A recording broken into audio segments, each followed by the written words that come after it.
far ahead, so cohesive, and then just fall apart on another day. Well, LeBlanc is there, the first 2 bans for Vici. Rek'Sai and Italy actually for IG, so throwing bans at Dandy. Dandy chucks one back with the Gragas ban there, aimed at Cacao and IG. Only 1 ban left now. The Gragas ban on blue side is very interesting. Dandy has played it in the LPL already, but clearly they're not prizing it as a first pick.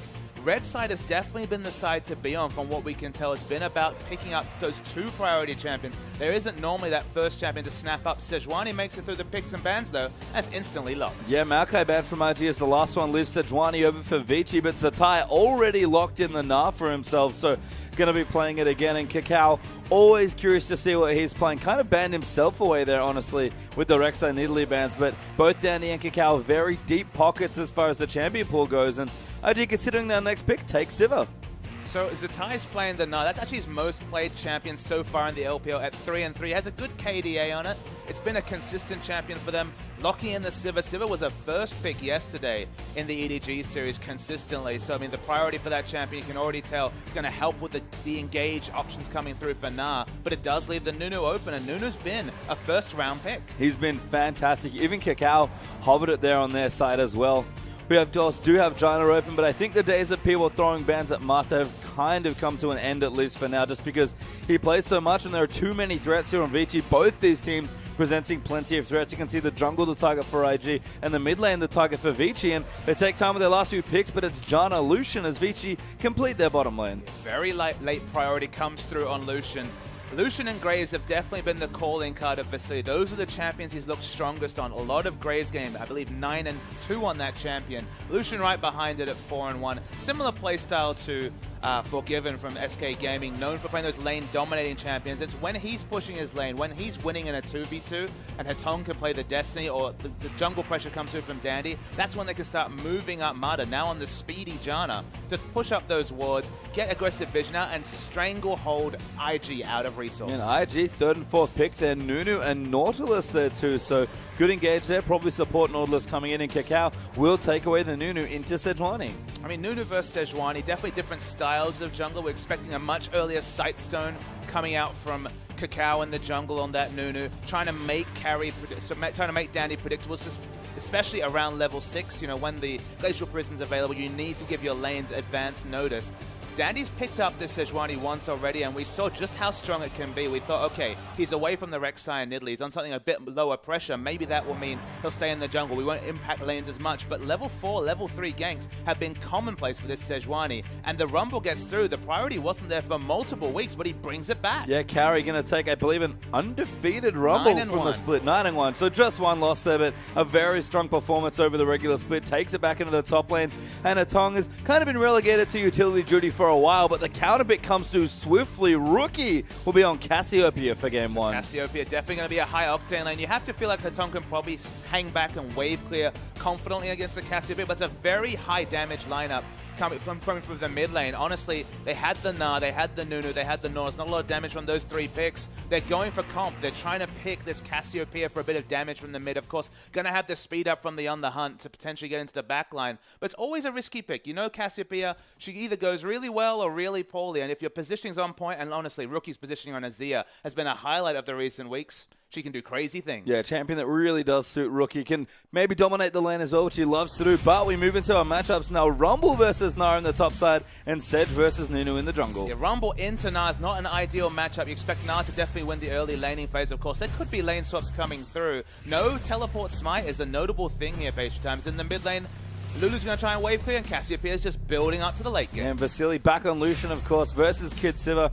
Be curious to see if they get themselves into a 2v2, and if so, what happens. And rounding out the supports there as well, Mata back on Janna, and Kitty's nice and aggressive on the Nautilus. Yeah, Mata on Janna is a lot of comfort. We already mentioned this is a priority pick for both these supports. Mata on Janna, never something you want to opt into, but getting it in the 3rd round of picks suggests to me that IG's happy to give it away. I mean, I think teams in general, again, they just stopped banning it because they would run out of bans. Absolutely, and that's kind of the reality, is that as these seasons progress, we might not have must-ban champion. I thought maybe we'd move towards just banning away particular picks, like Froggen on Anivia, for example. Mata and Janna, same sort of story, but available here. Yeah, we'll see what they can get to. We're about to get into game 1 between Vici and IG.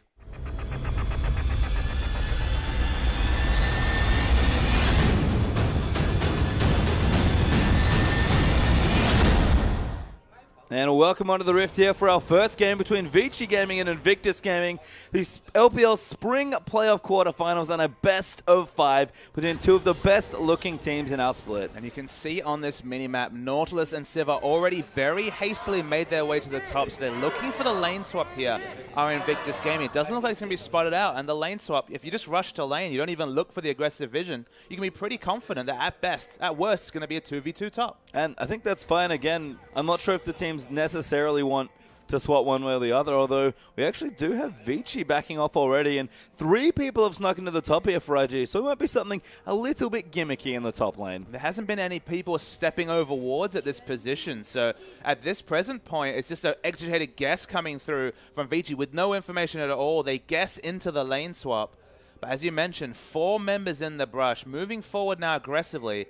Still not spotted out by a ward. Yeah, late invade is what they're looking for here. Vici's ward, though, will know they're going to wait here potentially. That ward is there, but they will finally spot them off with about 5 seconds left on the ward. Mata will just brush past them, but IG are going to get a blue buff. So this is a tie with the jungle follow in this situation. So it means that IG, they have multiple members. All of their team at this present point, there's a tie, will quickly teleport bot in the top lane. So it should be vertical jungling with IG controlling the top side of the map, but that, of course, cedes Dragon advantage, especially in the early levels, to Vici. Yeah, interesting there. Maybe Kakao can steal it away with the Nunu. We've seen a lot of level 4 dragons recently from junglers, but we'll swap into the 2v2 in the top side this time around. So for all intents and purposes, standard lanes. So you're just inverted. So you have to give Nunu the advantage when it comes to jungle pressure in the early levels. He also has the lanes that are going to be aggressive. You look at the likes of Na, who should be able to push in the Rumble very confidently. Rumble's one weakness, especially in early levels, is the fact just can't counter push with the Q max coming through. Although Dandy, as we mentioned, is on the blue. We're expecting early pressure from Dandy. He certainly hasn't been a farm till level 6 jungler on the Sejuani. No, just in general, Dandy loves to get in early and affect something, whether it's the lanes, whether it's the enemy jungle. He always wants to be applying pressure, and as always, still the master of the counter gank. Still the master of the counter gank, absolutely. As we see farming going through quite quietly. I mean, surprisingly low octane start, but it is Sejuani and Nunu. We're not expecting super amounts of skirmishing in the early levels. No, and a pretty neutral mid lane there as well. Cassio, probably a slight advantage, but nothing major. Although did take the double mobility summoners there, did Rookie, so apparently not satisfied with the Siva ultimate to get him in there, wanted the Ghost as well. In general, Cassiopeia players, when Cool played it, for example, it was Flash Cleanse, just because it's all about consistent damage in a fight if you're Cassiopeia. Quite confident to take double escape summoners over the cleanse when you're against a Sejuani. You feel like the Sejuani is the sole CC, so cleanse would completely negate that glacial prison coming through, but not respecting it, just looking to try and either ghost or flash away from it and then pump out the damage. Yeah, confident in positioning his Rookie and starting to lane nicely. Actually pushed Lulu out, interestingly enough, in the early stages. About a 10 CS lead already, but Hetong going back for a second Doran's ring. Just wants a bit more mana regen for wave control in this situation. Of course, the extra health will help him in trades coming through from Cassiopeia. Cassiopeia, in general, happy to just hang back. Again, if it's a farm lane, especially damage-wise, it definitely advantages Cassio in the late game. Yeah, Rookie happy right now, just going to farm away, but we've seen Lulu be surprisingly contested, I have to say, over the last few weeks of late. Been a pretty popular first pick, and again, all you really need is those 2 items, and you're good to go. I mean, the thing about taking Lulu away in the first, because you don't show your hand about your comp at all. Can go mid lane, can go top lane, can even confidently go in the support role. That's probably the least popular of all the options. Again, you're negating the potential of the enemy team, just locking in a Juggermore if your first 3 picks show your hand. You give yourself the opportunity to go. You can just change your comp on the fly with your second set of picks. So such a safe first pick because you're not giving away any information. Yeah, and again, we've sort of seen a trend from Vici in particular where they've, kept Hetong on more utility champions. Twisted Fate, Orianna, even Cho'Gath. These are much more utility-based mid laners where we look over on the other side there as well. In the bottom side now, actually, although effectively the top lane for Vici and carry there, he's not a big damage champion this time, a carry champion. The only synergy in terms of team fight you have to think is Dandy initiating with the Glacial Prison and then the Equalizer being layered on top of. Of course, the Wild Growth might help with a bit more CC, but it's definitely not the box and other multiple kinds of AoE CC. But he's already shown a lot of priority on this champion in previous weeks. He hasn't shown it in the LPL for a good month or so, I believe. So it's just interesting to see him back on this champion when it counts in the playoffs. Yeah, what a better time to bring it out than right now. Here is Kidding Kitties continuing to clear out minions in the top side of the map, but very comfortably CSing right now. Kid slightly behind due to all the pushing by Vasily and Marta, but Siva probably expected to be somewhat behind in the early stages against the Lucian. So of course Lucian is going to have the better trades in early levels. You feel like it takes a couple of levels in the Boomerang Blade before you can start getting aggressive trades in as Siva. In the early levels, the passive does so much damage from Vasily, of course. We'll continue to do as the game goes on. Dredgeline goes in, but this is just a 2v2. No junglers on the way. Yeah, just some Boomerang Blade trades back and forth there as well, so nothing major there, as we do see some trading in the top side of the map. Looking down to the items now as well, Rookie picked up a tier nice and early, so going to stack that up. Wonder where he wants to go with the next build, and Kakao comes in the top lane for a bit of pressure, but finds a Trinket Ward instead. So of course clears out the Trinket Ward now, so no wards available whatsoever for Vici. They now have to hang back so defensively, have to respect even a Nunu jungle, who of course has decent ganks in the early game, but doesn't normally have kill pressure. But we have to mention it is a Nautilus support, so plenty of CC coming from the lane. Yeah, we see one ward actually coming through that Kakao did put down in his time in the top side of the map as well. Going to clear the Scuttle Crab right now. You have to think, but we've seen this a bit more. No more side stones after machetes here. Everyone's finishing the Trailblazer right now. Just going for a bit of clear, I have to guess. I mean, the priority on finishing the Cinderhulk might be the big factor there. Cinderhulk's such a strong item. We're still on patch 5.6. No nerfs come its way just yet. So finishing that item gives you so many turret dive opportunities, let alone tanking up the dragon and just scaling up into the late game. It's a bit of a death cap for health, you have to think, which is obviously one of the most wanted things you're going to have as a tank. That's why we see multiple smites on teams in many metas. Notable that in this game, though, we don't see that. No, I mean, we've seen a lot of teleport smite. Thought that we might just see nothing but that during promo and playoffs here, but certainly teams still willing to play, I guess, more tanky, more utility-style top laners, or even more carry-style top laners. And, you know, without Hecarim, Shyvana, or champions that really suit that style, if you still want to play something like Rumble, Nara especially as well, you just need to take your standard summoners. You feel at this point, if you're going to go Hecarim or Shyvana, you will be opting into the teleport smite, but everyone else is different. There's the flash. Good flash ulti there from Zatai, but can't combo the wallop, and carry flashes immediately after getting stunned into the wall. Kakao is there for pressure, but still no first blood yet at about 8 minutes in. Yeah, Zatai was really showing you a glimpse as why you need flash, just to reposition for that big Gnar ultimate. Whenever you have a setup CC or just a potential AoE CC, unless it's massive range like the Onslaught of Shadows, when it's melee range especially, like the Gnar, flash definitely a requirement. Yeah, and interestingly, with all the people on the top side of the map, Kakao and Zatai, after the pressure on carry, will look to take away the first dragon. It's not super early here. Kakao, level 5, could have attempted to take it earlier if he wanted to, but we'll take it at a nice clip there. Nice and early there for a first dragon, about 8 minutes in. And Nara is one of the best top laners at opting into an early dragon. Of course, Hyper gives him percentage maximum health damage. So it helps up the Nunu Gnar, very fast deal, of course. Even Blood Boil, especially in mini Gnar form, is very useful for the Gnar. So a very good clip for dragon. It's not 4 minutes, but 8 minutes still on the early side. Yeah, good stuff. I mean, it's, again, with everyone swapping top lane, eventually someone was going to give swap back and maybe look for the dragon. So IG, stop that potential for now. Get to leave the duel in the top lane for a little while longer if that's what they want. We see the Cinder now through for Kakao, but Dandy taking over the top side of the jungle, going to take the Raptors away from Kakao's jungle. Just surprising. It's been such a quiet early game. 9 minutes in, no turrets, one dragon coming down, no kills at all. This is the LPL page time. Usually we see 4 or 5 kills. A kill a minute has been on average in a lot of games, but just been a very quiet strategic game. Perhaps we shouldn't be surprised, because Vici in particular have definitely been looking over the waters to the Korean style of play. They've been more about opting into vision control and just smart rotations rather than just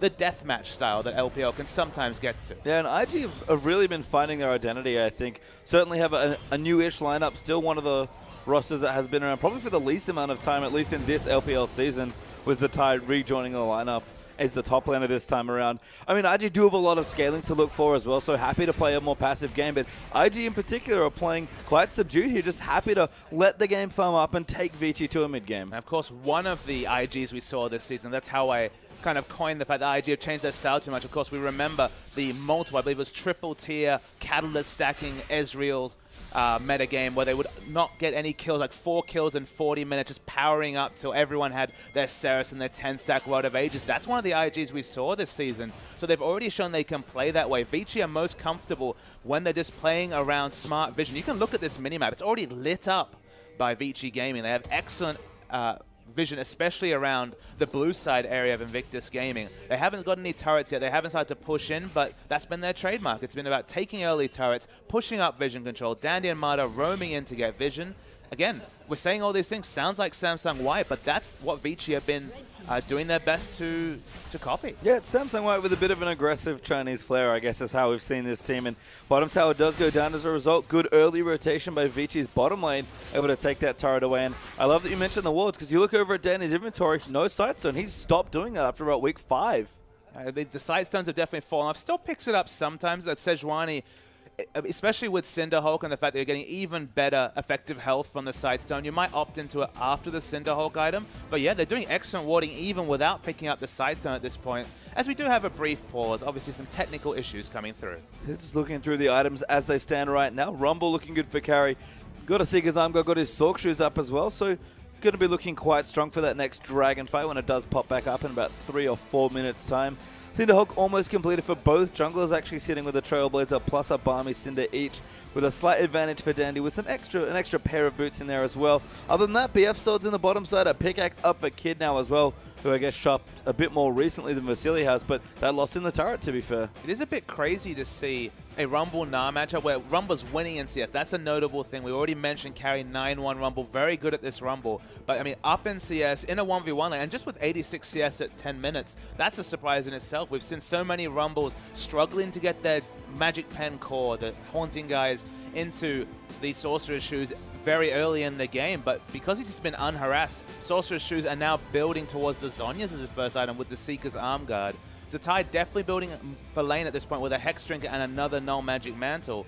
It's always dangerous, and it's kind of deceptive because we just so frequently see Rumbles at 2 items very late in the game. A snowboard Rumble can still do disgusting things, and if you get an early Zhonya's in particular, you can actually overheat, dive the backline, and use that stasis while the Flame Spit is still running.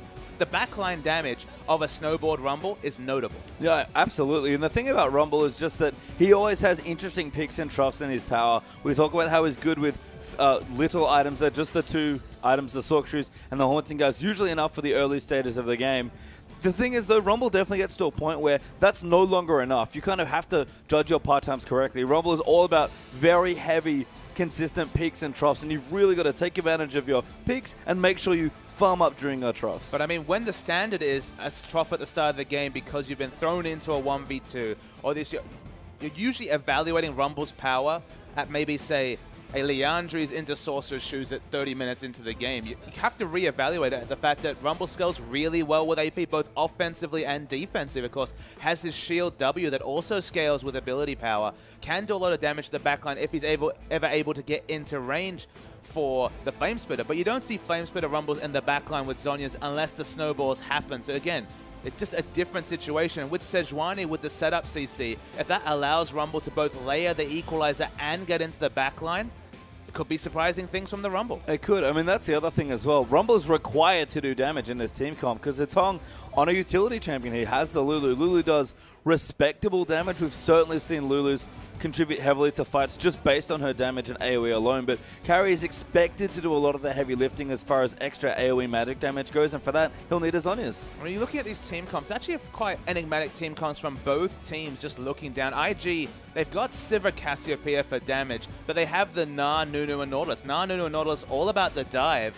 Sivir can dive in, but 500 range might deal with all the magic damage coming through from Carry in particular on the Rumble. And Cassiopeia, I always prefer her fighting in the back lines with a hyper carry where you have to respect the Petrifying Gaze. If you ever have to use that Petrifying Gaze for engage or supplemental engage in this situation, it's just so infrequent that you'll see a situation where, say, 5-man Petrifying Gaze into 5-man Nah. It's not really a setup CC, it's more of a situational CC. So if they're going for a dive comp, I don't necessarily see the Petrifying Gaze being super important to their team fight, but I remain to be convinced. We'll have to see, but Zatai for me really is the person that does need to get in and use the ultimate. There's going to be a lot of it, how he can get into the fights, what positioning he can get into, because IG have great zones of control between Cassiopeia and Nunu to get their short-range carries into good positions, and Kitties will peel, at least for Sivir especially, quite well. But that's a hard thing to set up. You have to all be stacked together, find the right team fight, and get Zatai to actually get in place for that big ultimate. And Zatai's the only person who can truly engage. If Kitties ever tries to use the depth charge to engage, Mata just stands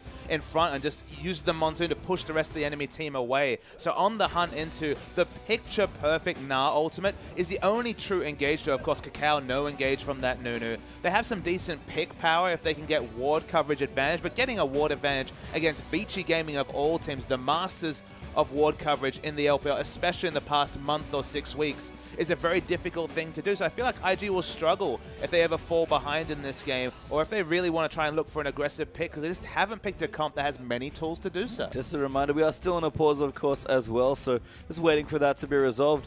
As a quick check here, 1-0 up in turrets for Vici, and about 1,000 gold ahead as well. So elite here, but nothing massive, and IG, of course, have claimed the first dragon. So fairly even right now, but with the first rotation coming to the bottom for Vici by Vasily and Mata to take away the bottom outer turret, Vici might be looking to start putting the foot on the pedal and really get the game rolling. I mean, their rotational play was the hallmark of their 6-0 run a couple of weeks ago. They kind of fell off in the last few weeks, but then again, LGD, OMG, many teams were struggling towards playoffs, trying to hold back strategies. We expect them to start rotating around with Vasily. It'd be interesting to see if he actually goes the Bloodthirst illusion that we've seen a few times, which of course makes it that much safer to overextend for turret damage, but you don't have the critical strike. And Lucian, with that passive, the Light Slinger, gets so many auto attacks in that the 20% critical strike, okay, it's not the 25% of Infinity Edge previously, but it's a very relevant statistic. It's just one of those things where I guess the nature of crit is such that if you throw out more auto attacks, you'll just theoretically get more crits. And he's always putting out so many auto attacks because the passives register it as autos. Even if they're critical doesn't mean that they're doing full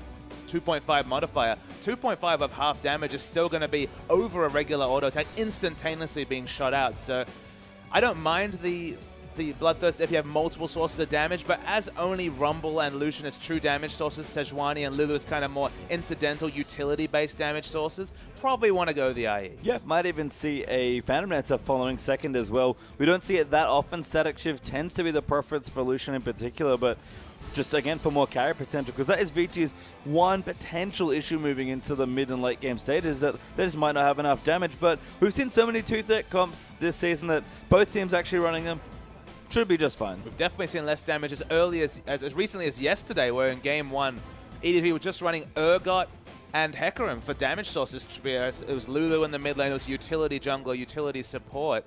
In this case, Lucian Rumble do excellent late game damage. Lucian in particular has kind of challenged our assumptions and shown that with 3-4 items, he is a valid tank buster and also has that strong early game. So maybe more of a meta pick than Corki, which has kind of fallen away with the tank meta and the health stacking coming through, negating his early damage. When there were lots of carries and assassin, the fact that Corki could go Sorcerer's Shoes and use those rockets for early magic damage, the low health pools made him hard to itemize against. But if you're just itemizing health, you know, stacking 3,000, 4,000, as we saw Clear Love yesterday, Cinder Hulk into Giant Spot about 15 minutes in the game onto Rek'Sai, it doesn't do so well. So we've seen Corki fall away, and Lucian as a valid tank buster, but also that strong early game pushing with the turrets.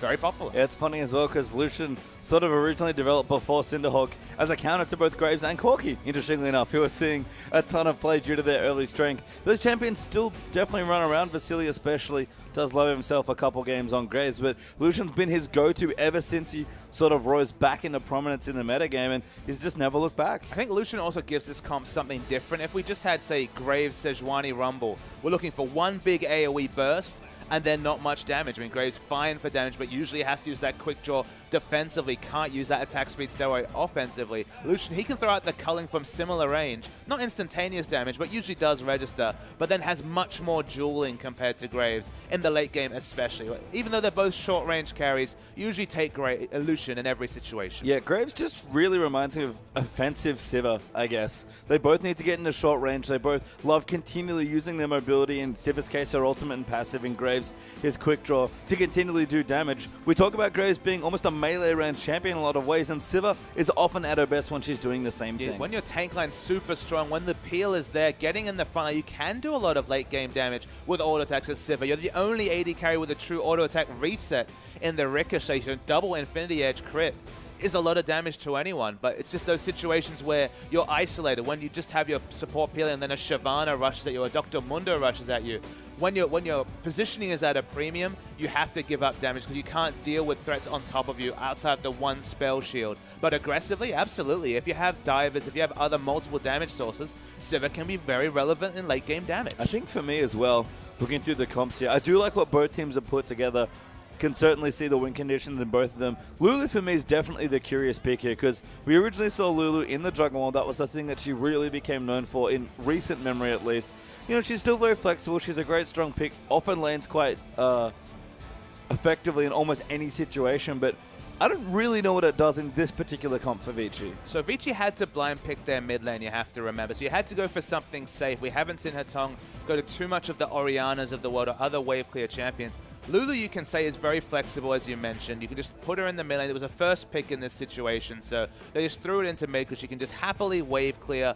And given their strategy, given the fact that this map is already aggressively warded for Vici Gaming, the fact that she can often push any champion in, whether it's Cassiopeia or most of the mid lane champion pool, it does open up time for you to have the wave at the enemy turret, open up space for your jungler to get in aggressive wards. So lane controls what Vici are looking for from the mid lane, whether it's Twisted Fate, the ability to fast push then rotate, or just Lulu to fast push, exit lane and open up time for the enemy, for your jungler to get in wards. That's basically Hatong's job, is to cause enough pressure to allow Mata and Dandy to aggressively ward the enemy jungle. And that's been Hatong's job recently for sure. We've mentioned the heavy utility, the Twisted Fate, which we're very likely to see, honestly, in this series. They've blind picked that as well in certain situations, so I wonder if Vici will fancy that at some point here in this series. But we do unfortunately still have a pause going on, and the players starting to get a little bit impatient. Rookie putting his hand on his head there, just being like, yep, ready to play more League of Legends. Yeah, Rookie's just feeling the pinch a little bit. It's been a long couple of days, especially I know for you as well, into your 16th game of casting or whatever. Something like that. Whatever it feels like. Sometimes it all blends into a 14th, I believe. Of course, 2 best-of-5s going the distance and the quick 3-0 for Master 3 yesterday. I mean, this game's still very close. Of course, 1,000 gold lead and the aggressive ward advantage for Vici Gaming as of this point. And Invictus Gaming just looking to scale up. The big question mark always to me is, what is Rookie going to be able to do on Cassiopeia? She's always gone through peaks and troughs of popularity. Fell away for a long time just because she's not a reliable champion. In a lot of hands, she can get some work done in lane. Of course, has always been a huge lane bully, but it's all about late game team fights where she keeps the poison up and suddenly Twin Fang goes on multiple times. Rylai's is picked up. Enemies are slowed and she gets a massive triple quadra kill, or she lets that passive, the poison fall off and just doesn't contribute much to a fight. You know, the petrifying gaze misses or is flashed away from. Cassiopeia played well, is one of the highest damaging champions in the league. Fiercely single target, but man, single target damage aplenty. Yeah, I mean, it has, I guess, very narrow AoE, which is the issue. We actually have a tier there for Rookie, so building in towards an Archangel's eventually, but we've seen, I believe, Abyssal Scepter was one of the choices today. We saw Bamey in the promotion tournament play that in the mid lane for ADG as well. So with the Ruby Crystal in Rookie's inventory, not entirely sure what he wants to go for. Maybe a Haunting guy is coming through. I'm going to guess either Catalyst or Rylai's are going to be the purchase, of course. Ruby Crystal, such a flexible item pickup. We see multiple junglers just picking out double Ruby Crystal because Sight, Stone, Giant Spell, everything builds out of Ruby Crystal at this point. If I was a betting man, it's going to be Rylai's. That's been kind of the common build, is tier into Rylai's. But tier Catalyst, if you're looking for a real late game and just can pick up the Rod of Ages unhindered, it's a decent start as well. And as we do pop back into the game, finally back on the Rift here for Game 1 versus Vici and IG. Been a close one so far, like we already noted. But Vasily getting that first turret, it's going to start to open up the map for Vici. So wait to see if we do see rotations coming through from Vasily. We can see the back coming through now. With the aggressive wards, they can definitely start cheating towards whichever side the jungle seems to be less attended and start pushing things out. And unfortunately, another pause here. Seems like continued issues here in the game for whatever reason, but, you know, a little bit of play more kid, going to get a couple extra CS here. And again, that somewhat greedy shot, losing him a turret, but going up the pickaxe. Sivir champion that we've has certainly seen a resurgence recently is, I believe that's Carry? Can't quite tell. Covering his face. Yeah, it is Carry. Feeling, again, the same thing. It's a long day for these players. Best of 5s are grueling series for any teams to have to play in here.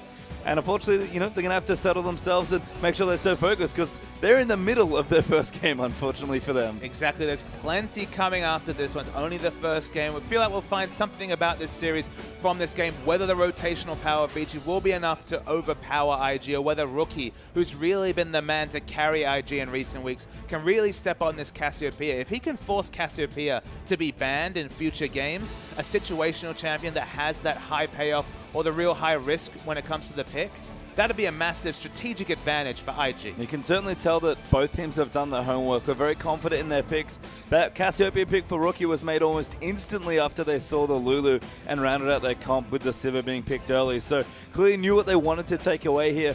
Rookie's been a strong player throughout the entire split. His champion pool in general is always fun to watch because he does play just about anything along with Pawn for EDG as far as champion diversity goes. But we do pop back into the Rift, hopefully with no more pauses ready to go. And Carrie and Zatai still 1v1ing each other in the top lane. Zatai definitely has an item build to completely deal with Rumble. He's not building any health, so not really incentivizing the Leandri's rush. Just stacking magic resist and also having that Hex Drinker shield for a bit of offensive items. But in general, it's going to be super hard for Rumble to push out a lane. Yeah, Hetong returns to the mid lane as well. Got his Athene's, not Athene's, the Chalice and the Fiendish Codex building in towards the Athenes.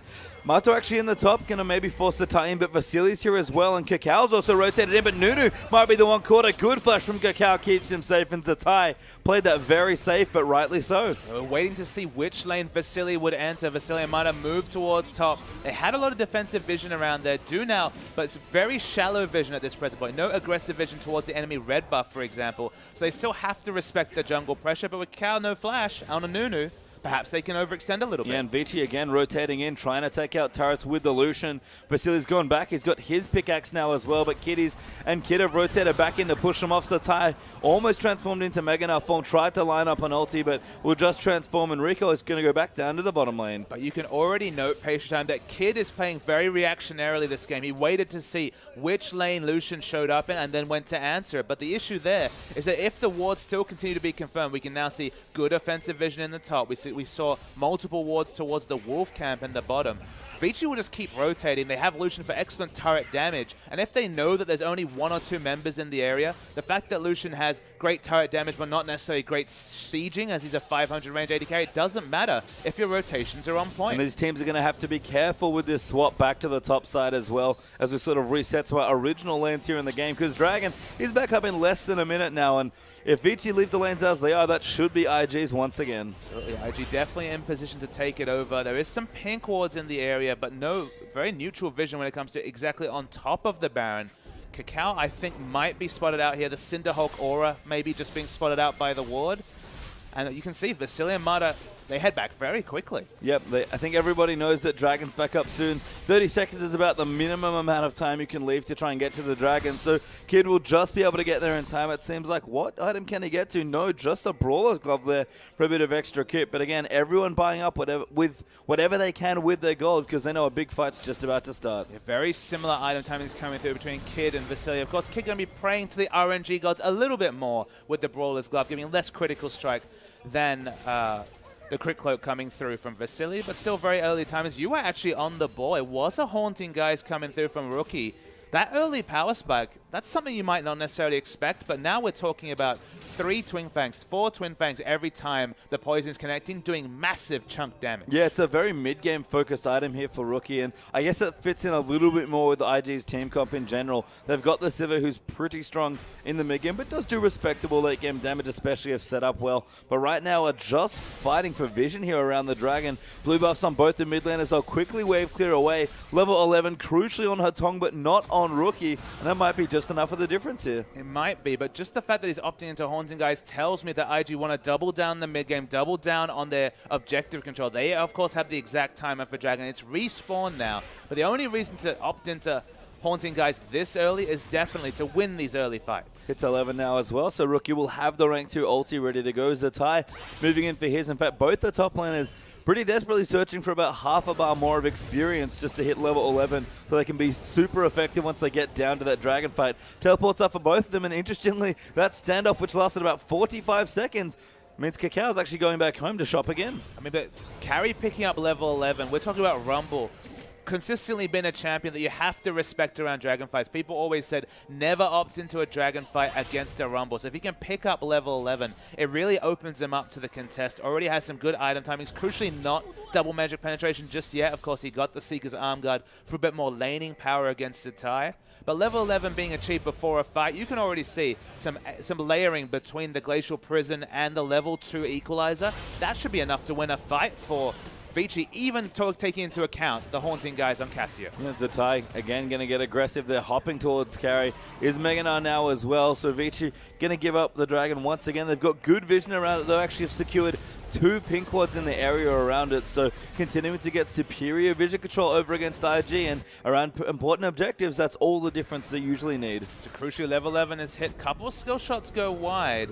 Nobody's wanting to start the Dragon because the power spikes, to be honest, with the items that are finished, are very similar. It's just too tense here. There's no first blood in this game even, Papa Smithy. So teams being very careful, don't want to give away the first crucial fight. And this always happens in these very mid-game focused teams. When the first fight happens at 15 minutes, it's bloody. And Vici back off the Dragon. Teleports coming through for both sides. The Tai's down here going to rebuild back the Rage. Vici now back on top of the Dragon. Kakao going to come in, but Sejuani will get it. That'll even up the score. The ulti goes out, but it just tags the Tai for the slow. Sivir ultimate hooked in there as well as Carry gets moved in. Kakao, good ultimate to cut them off, but still no kills. Yeah, Vici got the objective. They missed the Glacial Prison completely. The Equalizer also was off. They needed to get out straight away. They were forced to flash in general, but they've already got the objective. They don't need to fight when that Glacial Prison finishes, and they're going to get punished by this rotation to mid by IG. Yeah, that mid lane turret going down means that Vici, despite the fact they got the Dragon, probably lose the... So probably get the better or the worst objective out of it just with their first Dragon to equalize from IG. So a good rotation there. Kid's going to move back into the top lane action, maybe try it again. The moment the Glacial Prison misses, you need to back away, kite back, otherwise you will get punished. That was the result. The turret damage from IG is very high again with the auto attack reset on the Sivir. So they power down that turret, and in fact, them rotating top with multiple members, Nunu and Sivir, just to be discussed. It's going to be a quick turret. It's going to go down, in fact, here as we've got 3 members from Vici, not quite enough to defend it. Shield from Manta might protect it for a little while longer, but Hook landing onto Carry might get to go in now as Riptide goes through as well. The Tai bouncing forward, the damage is coming in. Snowballs here from Kakao, but Carry still quite tanky there with the arm guard and the shields from Jana, and again, still no first blood at 18 minutes. Yeah, IG could overextend for damage, knowing that the Equalizer and Glacial Prison were both not available. Vici have a very high skill cap comp here. They need to layer their CC perfectly or they drop off damage massively, especially in the early game before peeling for Lucian becomes a realistic option. So smart of IG to overextend for damage, but as you mentioned, just not quite enough to get that first blood. And as we check in on those carries, Rookie has the Archangel staff now as well, so going to build in towards that Seraph, even though there's a spare amp turn, so possibly going in for Leandre's second there as well. Popping down to the bottom side, Vasily now, Infinity Edge plus Zeal, and Kid just behind him now with a Brawler's Cup and the IE of his own. So the stacking comes through very quickly from this Archangel. It's already close to 600 mana. 8 mana per stack means it should have it at the 21, 22 minute mark and just have so much innate tankiness to go with the high damage. And he's going Leandre's pastry time because he just wants to punish Sejuani in particular. It's only 1 health stack. If this was a double tank lineup, I'd love this pickup of the Leandre's quick from Rookie. But I guess he's just looking to the fact that Lulu's going to increase effective health pools and the Leandres will still do a lot of work. I mean, it's nice and cheap, which is the good thing. And I love the note about wild growth as well. If he is going to go for Rylance, there's a bit of additional synergy in there as well. So Rookie, I mean, I'm never going to fault him for a build at least right now. He usually knows what's going on. A very savvy player, very strong. But Hatong, wave coming up with the Lulu, building in towards his death cap, you have to think, with that blasting one, and well on the way to it now as well. So the Vision's definitely become a lot more defensive from Vici Gaming. They've lost all the aggressive wars. They've lost all their rotations recently. They've been the ones that have been eating turrets. We haven't seen a lot of games where Vici fall behind in turrets, but to be honest, those seem to be the few games that Vici lose. They need to definitely try and get on top of this game with some better rotations, start getting those wards down, because at the moment, they're just kind of walking around mid, walking around turrets, and watching IG get objectives. Grouping up now as well. You have to think Vici might be looking for a fight, but we're between dragons right now, so a potential lull in the action's coming, although IG grouping aggressively, even going to steal away the blue buff here. Kakao on the Nunu should be able to secure it and does take it away. So they're starting to already get objectives now that they have the mid and top turret down. It makes sense that they're able to contest for the enemy blue buff. That's what getting those outer turrets down does. It opens up room for you to get aggressive vision without any real chance of being collapsed on So they take the blue buff. It's looking good for IG, and things just really stalling for Vici. Yeah, now it's IG, the ones that have good vision down. Vici's vision's still fine, don't get me wrong, but kind of concentrated in towards the center of the map, where IG been able to spread their wards out towards the left and right-hand sides, really deep in enemy jungle for both sides. But look, Vici have a lot of vision in general. They've kind of had overwater maps for most of this season, but it's a lot of defensive vision coming through. Before, they were littering the enemy red, the enemy blue buff with wards. Now it's just defensive vision, so they're not looking for as many aggressive rotations, and they're just kind of watching IG play their game and not getting anything themselves. So Tai almost caught out there, but does manage to escape. Fairly tanky on the Nara as a Banshee's Veil done, actually, so going to shake off that Sejuani ult. I like that pickup quite a bit. Good rotation there for Vici. Does net them a turret as a result. Vasily, when he gets free time on structures, will take them down very swiftly. A lot of turret damage, as you mentioned, coming through from Lucian, despite his 500 range being a little bit scary to get an auto attack range. But when you go to Sejuani standing in the front, having all summoners available, probably much easier to do. Yeah, plenty of peel here as the Tai still moving in, going to fight Carry as he pleases. Here, Carry building up towards his Zhonya's, you have to think, although maybe a Leandri's coming through before he does want to go in that direction. But the Tai getting tankier. 8 is completed now as well for Kakao, and the transform plus Silly Andrews through for Rookie. He even powers up from the passive just then as well. All of a sudden, Rookie getting scarier and scarier. And that's the scary thing, is the person that really benefits the most from this passive early game is Cassiopeia. Definitely has the damage advantage from the mid lane. Hasn't been pushing a 45 CS advantage against Hetong. Hetong on this Lulu hasn't been able to do a lot of work, just been pushing waves as we mentioned. It allowed the early vision to come through from Vici, but they didn't capitalize on that. And suddenly they're just left with a free farmed enemy Cassio. Yeah, just been farming up a storm here as the Tai continues to pressure Carry back. The Tai, again, very strong in the mini-Gnar form, but Dragon back up in 22 seconds. That would break the Tai right now and give either team their second if they chose to get it. And once again, Vici are in there first to get the vision down. But you worry that the poke damage from Rookie, let alone the all-in damage, is going to be very, very relevant now. Every poison tick going to be applying that Leandri's as well. It's going to be a lot of damage coming through. Specifically Sejuani, who hasn't been able to build up an Aegis of her own just yet. It's just been focusing on the cost-effective cooldown reduction and health. It seems like it's a risk to opt into a dragon fight. And remember, Cassio with Leandris, Cassio already had massively high neutral damage to either Baron or Dragon. It's just even higher now. Oh, Kitties might be caught up there, gets tagged by Goodlance's Tornado comes through for Mata as well. Kitties, though, will use the ulti defensively as he puts it onto her tongue, but Rookie looking for a flank around the side as well. Might have to give it up. The Tai's actually pushing, and they don't want him to teleport. Doesn't have enough Naba here. Vici will get the second dragon, but the Tai might be able to answer with a tier 2 turret. But it was a very defensive teleport coming through from Rumble. Wasn't really in position to get any sort of flank, and as you mentioned, Satai gets an inner turret over second dragon. To me, that's an easy choice. You take the inner turret every day of the week. Suddenly, they just stole away the enemy blue. It feels like blue, the blue buff will be on permanently on Rookie, and they should have real lockdown on both blue buffs on the map. That's 2 different times that they've taken towers away for dragons. It was the mid outer turret first, the very important turret in the game, which of course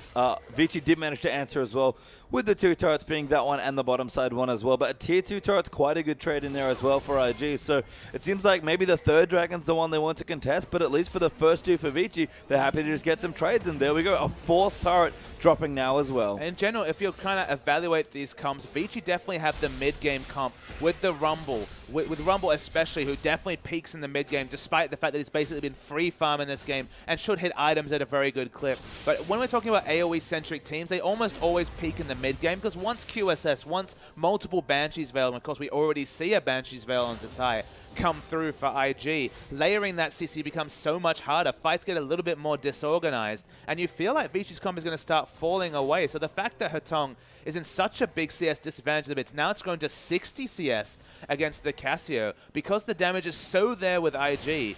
Look, they have a couple of extra dragons, but at some point you're going to have to start opting into fights against this IG team. And if you dive into that Petrifying Gaze, it's not going to be a fun time for Vici. Yeah, Rookie is exceptionally strong at this point, still stacking up the passive, picks up the blue buff, has distortion upgrade on the Sork shoes now as well, level 14 on Cassiopeia as well. And Vici decide they want the outer turret. That's a bit of extra gold for them to take here. Might have caught out the Tai, but he's quite tanky at this stage. Almost got a Randuin's completed, but 4 members of Vici on the top side, that'll be a turret. I feel like this is going to be a record for latest First Blood. No First Blood at 25 minutes this game 7 turrets down, though, so the map's starting to get open.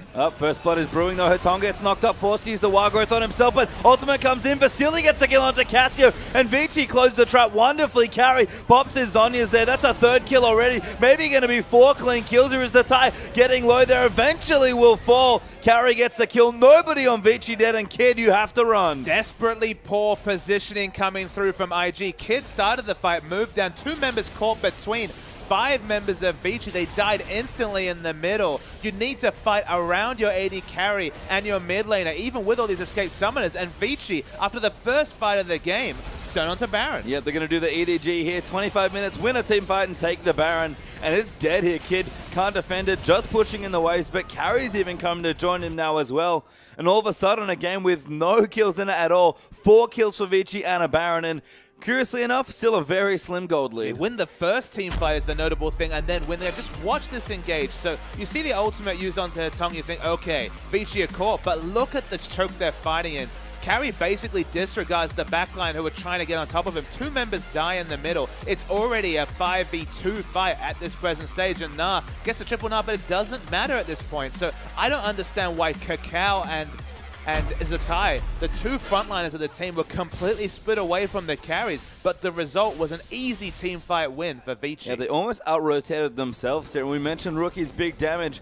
He was primed in that fight to wipe the floor with Vici, but just got caught out of position due to IG honestly being in very poor spots after that tower went down. They out-rotated themselves in their own jungle. That's this crazy thing, is that they must have been thinking 3 moves ahead, but the current move was a winning one for Vici. Pick up the Baron as well. And in a game with no advantages, suddenly a 2,000 gold lead, and maybe even that dragon lead, will be a very relevant statistic. Yeah, and it's how much Vici can get done with this Baron that might be the real important thing. They've got the buff for a couple more minutes, going to start to get some aggressive vision down and really stick it to some of these inner turrets especially. Dragon will be back in a minute 45 as well, and Vici have to think they're on the rise now. They have very high turret damage, as you can see. Carry has a lot of flexible options at this point. Because he has teleport up in a couple of seconds, he can just port back, and although Rumble has the problem where he often gets outscaled by enemy top laners and can't just stand up to them in a 1v1 in the late game. When you got Baron buff minions, it's a moot point. Rumble can happily stand toe-to-toe with Nah. So the one strategic advantage that IG spent this whole game building, the 2 outer turrets in top, is completely negated by the Baron buff. So Baron buff always important, but just with the texture of this game in 28 minutes, it's doing a lot of work for Vici. Yeah, and Carry just went back, picked up a Void Staff there as well. Hotong, good to go with cooldown boots, but plus his 2 major items with the Athenes, plus the Rabadons in there as well. Even Mata with a trademark Blindrise coming through, getting a couple stacks as well. Vasily now with 3 items. I mean, his build's slightly cheaper than Kid's, but Kid's a full item behind right now. And you can see that Kid's support, Kiddies understands that he is the real only initiation option, has managed to actually build up a Righteous Glory himself, gone for basically Moby Boots, Sightstone straight into a Righteous Glory. It's not quite Annie when it comes to engage, but Kiddies is taking it on himself to make things done. This is the worrying part of the game we spoke about, is that when IG want to engage, they have so few options, it's going to have to be Kiddies. Yeah, and Carry still split pushing here, level 16 on the Rumble, immensely strong at this present stage. Dragon back up in 20 seconds. Carry does have his teleport.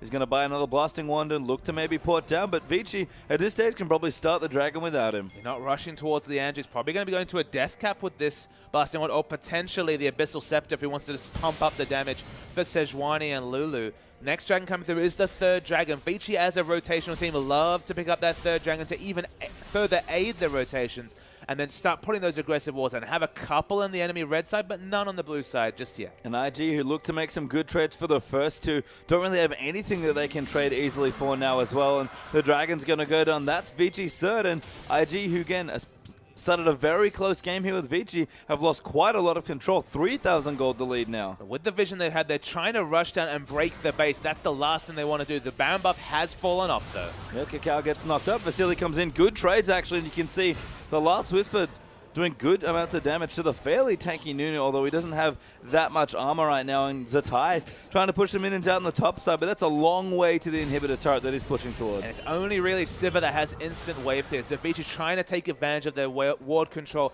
and get damage onto both inner turrets. Mata actually tanking up the turret for a couple of shots, just to mean there was a bigger minion wave stack to open up time for Vasily to do turret damage. And not able to break the base with the Baron, but they got a lot of map control, you have to say. And look at this, we were talking about how it looked like that IG will be monopolizing the blue buff control. They actually just had Vici steal away the enemy blue, and all the neutral control from that one Baron, it goes to Vici. Yeah, it didn't take much, but again, in any game that builds up a lot of momentum towards a big mid-game fight, it's usually the first fight that decides the game, and Vici have won the only fight that's been in the game so far. 4 kills in 30.5 minutes. What is this, Papa Smithy? It's a quiet game pace for time. It's both teams playing very defensive, picking defensive-minded comp.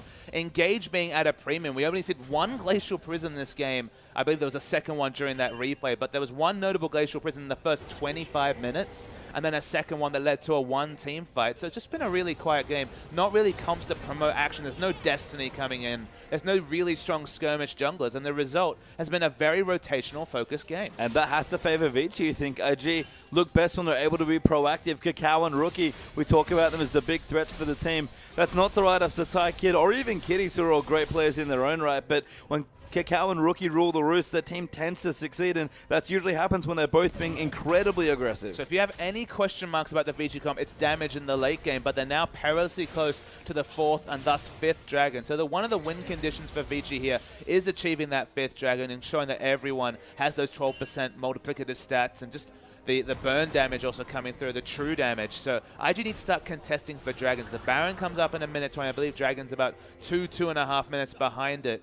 They need to start opting into dragon fights, but we've already mentioned, unless they can get ward control in that area, hard to force a fight from Vici. And Baron up in a minute now as well. Going to mean IG have another objective on the other side of the map to worry about as well. And they've got double side stones, but maybe not enough wards for this situation, because at the end of the day, Vici are just running you around this map, and IG is struggling to keep up so far. I mean, IG is struggling just to keep their structures up that they already have, and you can see on the minimap, there's already pink ward supremacy. They've never been able to get around Dragon to potentially put down some pink wards of their own.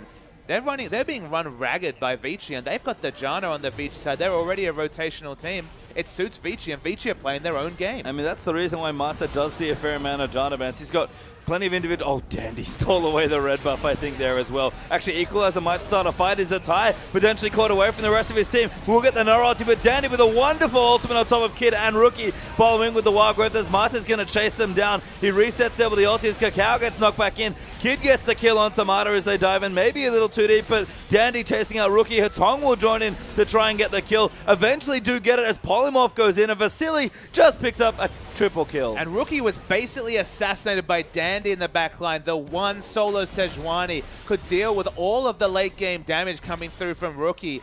Rookie and Kid was out of that fight very early, just sitting in a brush, maybe only contributing the Boomerang Blade for fights.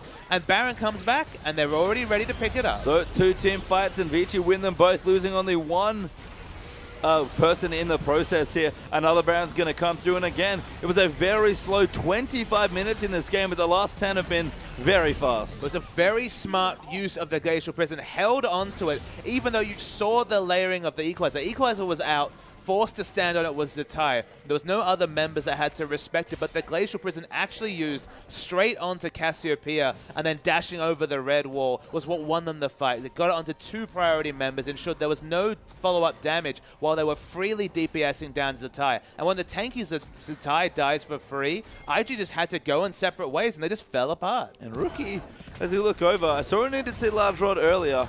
There's a Luden's Echo on his Cassiopeia. I mean, it makes sense as a Cassiopeia item. You move a lot between spells. You get a lot of spell casts out. Anyone who has very short cooldowns, and of course, when you register that poison, the Twin Fang Dainto, I believe, 0.4, 0.3, 0.2 second cooldown.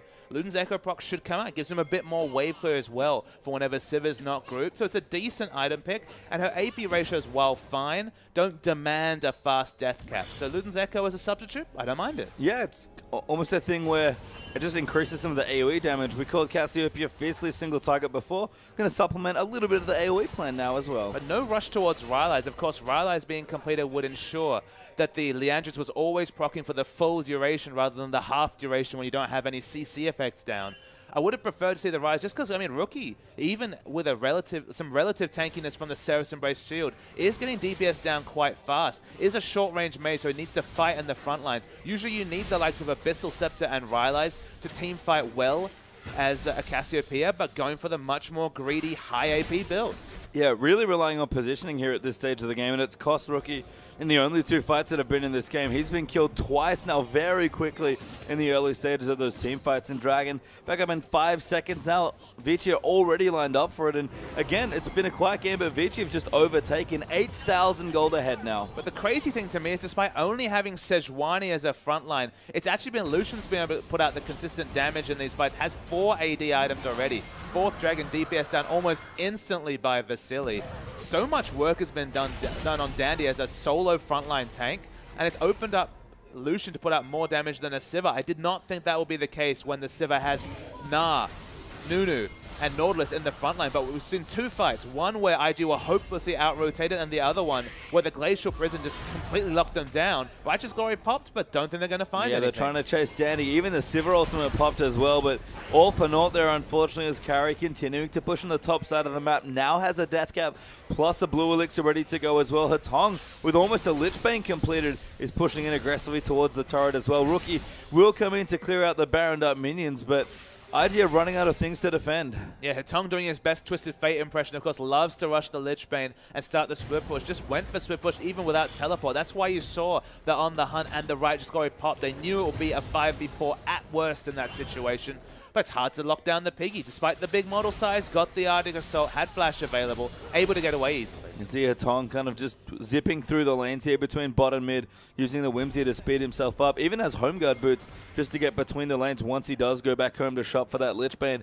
QSS done on Vasily now as well means he'll be dishing up maximum damage in any sort of team fight. So any hope of maybe catching him in a Cassiopeia ult or an R ultimate, even that's too hard now. I mean, he still has to respect the depth charge because QSS doesn't work against the knock-up effect.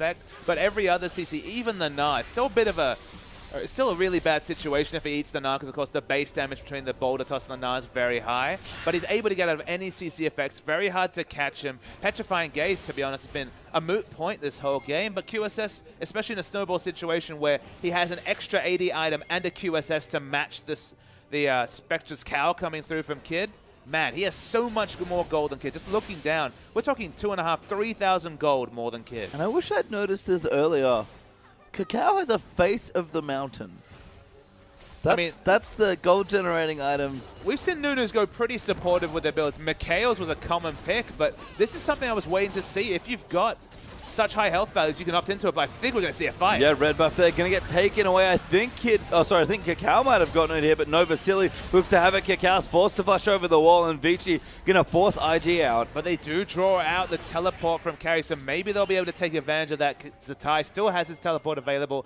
Now that Baron is no longer riding, he should be able to 1v1 Carry in an off lane, but the push is going to continue. And as again, still looking at that Nunu saying, yep, that's still definitely a Face of the Mountain. I mean, look, at the end of the day, if you're stacking high health values, donating a 500, 600 shield, which in these days of Cinderhulk is a possibility, isn't a bad call. Mikhail's would have been another option. That's what we saw Beast doing quite frequently for Snake and for Crystal in particular. But Face of the Mountain, I don't mind it as a purchase. I mean, you might want to buy it straight up. You just buy a Kindle Gem, then finish the item.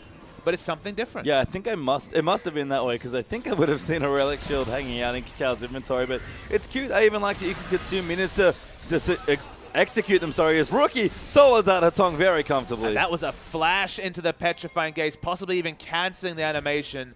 And hey, he does a lot of damage, and you saw that register die during the duration of the 1.5 second stun. And that's not a long stun, so Rookie not kidding around when it comes to the DPS here, maybe even moving into the Rylai's finally with a blasting one there in the inventory.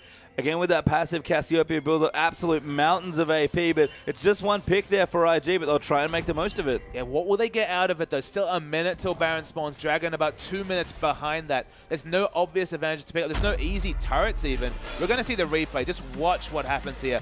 I mean, Hatong just doesn't expect it and then dies to triple Twin Fang and a couple of Luden's Echo procs. Notably, in about a second, there was 2 Luden's Echo procs to show you just how fast Cassiopeia puts out those spells. Yeah, that's a lot of damage, actually, from Luden's Echo. So impressive to see Rookie come up with quite a creative build there. Blue buff going to get stolen away here as well. Vici Gaming, it was only one pick, but it might have cost them a little too much here. Baron up in 35, Dragon going to follow in a minute 40 from now. But Vasily and Mata going to push in the turret, and Zatai is the only one here to defend. Yeah, Vasily tried to disregard Na, but look at this Na. It actually has a Trinity Force built up at this point. So while it's no Thornmail, they have to respect the damage from Na, so the rotation comes to nothing for Vici. IG's comp looking stronger and stronger as we move in to the later stages of this game. 40 minutes have elapsed now, and we talked about it being a quiet game. Vici have played very methodically to get themselves to quite a strong lead, but they might have just spent a little too much time in this game. Even Kakao, 4,000 health almost on the Nunu. We're a minute away from the 5th Dragon pressure coming through from Vici.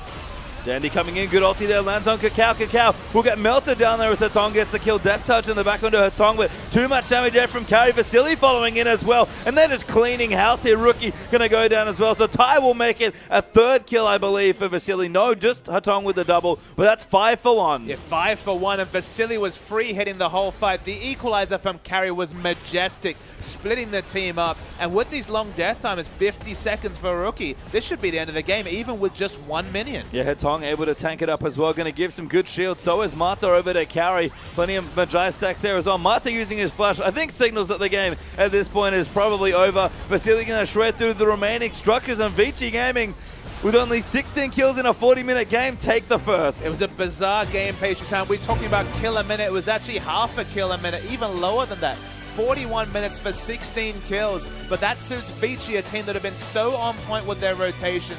Their rotational play, it struggled a bit in the last week of the LPL, but obviously don't read into that too much, because you step into playoffs and suddenly, the first 10 minutes, a little bit shaky. The next 30, all in the Vici Gaming's advantage. Yeah, and execution heavy is what we call this team comp. You saw the last few team fights, or the only team fights really in the game, and Vici really delivered when it came to executing properly. Carry's Rumble especially, we talked about how he hadn't seen it in a couple of weeks, but it might be hitting the ban list once again. And, I mean, you saw Rookie on your screen. He looked a bit puzzled as to what happened that game. It felt like a lot of that game was in rotations rather than kills, and IG, they just had no answer to the game plan from Vici. Well, we'll see if IG can play a little bit more at their pace in the next one, but